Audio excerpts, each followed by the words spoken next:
In this video, I'll show you how to download Airtable on Windows, Mac, iPhone, or Android.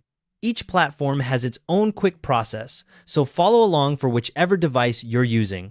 If you're on a Windows PC, open your browser and go to airtable.com/downloads. Click the Download Windows app button and save the file. Once it's downloaded, open the installer. It'll be called airtablesetup.exe. Windows will ask for permission, so click Yes. Then follow the on-screen setup steps until the installation finishes. You'll find Airtable in your Start menu, launch it, and sign in to your workspace.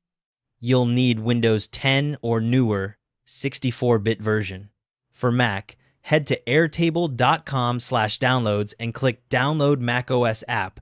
Your Mac will download a disk image file that's a .dmg file. Open it, and you'll see an installer window with the Airtable icon and your Applications folder.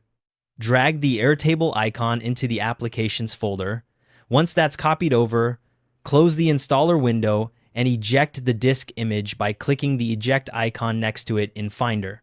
Open Airtable from your Applications folder or Launchpad and sign in.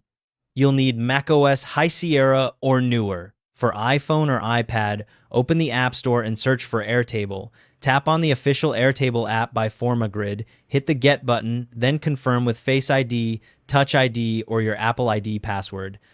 Once it installs, tap Open and log into your workspace. The app is free to download and will appear on your home screen. On Android, open the Google Play Store and search for Airtable. Tap on the app, then hit Install. After it finishes, tap Open and sign in with your Airtable account.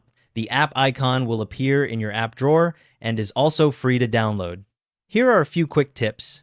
If you sign in with the same Airtable account on every device, everything syncs automatically. You can also access Airtable directly in your browser at airtable.com without downloading anything. Both approaches work equally well depending on your preference.